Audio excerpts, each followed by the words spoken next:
রাতের অন্ধকারে চুরি করলে মেলে পুণ্য, আর পিঠে লোহার বড়শি গাঁথলেও ঝরে না এক ফোঁটা রক্ত। মহাদেবের এমন অলৌকিক লীলার কথা জানেন কি? মহাদেব আর তার ভক্তদের এই অদ্ভুত সুন্দর গল্প নিয়ে মন শুদ্ধির আরও একটা নতুন পর্বে আপনাদের সবাইকে স্বাগত।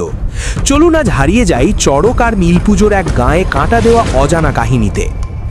চৈত্র সংক্রান্তির ঠিক 4 দিন আগে শুরু হয় এক অদ্ভুত রূপান্তর।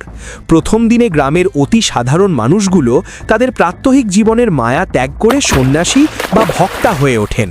নদী বা পুকুরে স্নান সেরে চুল নখ কেটে তারা এক অবিশ্বাস্য কাজ করেন। নিজেদের জন্মগত গোত্র চিরতরে ভুলে গিয়ে 4 দিনের জন্য শিবগোত্র বা রুদ্রগোত্র গ্রহণ করেন।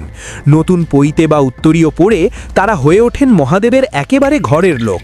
আর নিয়ম মেনে শুরু হয় মাটিতে শোয়া এবং একবেলা নিরামিষ হবিষ্যান্ন খাওয়া। এরপর দ্বিতীয় দিনে শুরু হয় ভক্তির এক কঠিন পরীক্ষা।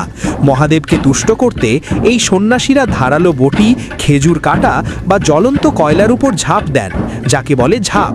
কিন্তু আশ্চর্যের বিষয় হলো মহাদেবের অলৌকিক কৃপায় এত কিছুর পরও তাদের শরীরে কোনো আঘাত লাগে না, এক ফোঁটা রক্তও ঝরে না। এই কৃচ্ছ সাধনের পর আসে তৃতীয় দিন, অর্থাৎ আবেগপূর্ণ নীল পুজো বা নীল ষষ্ঠী। এদিন নীলকণ্ঠ শিবের সাথে দেবী পার্বতীর বিয়ের উৎসব পালিত হয়। গ্রামের মায়েরা সারাদিন উপোস থেকে সন্ধ্যায় শিব মন্দিরে নীলের বাতি জ্বালান এবং শিবলিঙ্গে জল ঢালেন। আর সন্ন্যাসীরা এদিন শিব গৌরী সেজে বাড়ি বাড়ি ঘুরে গাজনের গান গেয়ে ভিক্ষা সংগ্রহ করেন। কিন্তু সবচেয়ে রহস্যময় ঘটনাটি ঘটে এই নীল পুজোর রাতেই। সন্ন্যাসীরা দল বেঁধে গ্রামের গৃহস্থের গাছের ডাব বা নারকেল চুরি করে খান। বাড়ির মালিকরা গাছের ডাল নড়ার শব্দকে সব বুঝতে পারলেও কেউ কাউকে বাধা দেন না, কারণ সবার অগাধ বিশ্বাস সন্ন্যাসীদের এই ফল খাওয়া মানে স্বয়ং মহাদেব তাদের গাছের ফল গ্রহণ করে আশীর্বাদ করে গেলেন।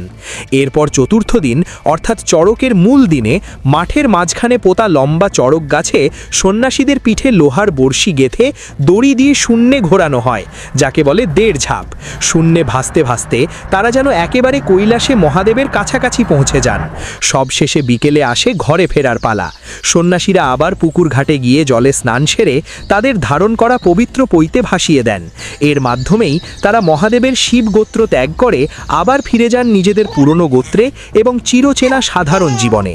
4 দিনের জন্য দেবতা হয়ে ওঠার পর সব ছেড়ে আবার সাধারণ মানুষে ফিরে আসার এই চক্র সত্যিই অবাক করার মতো।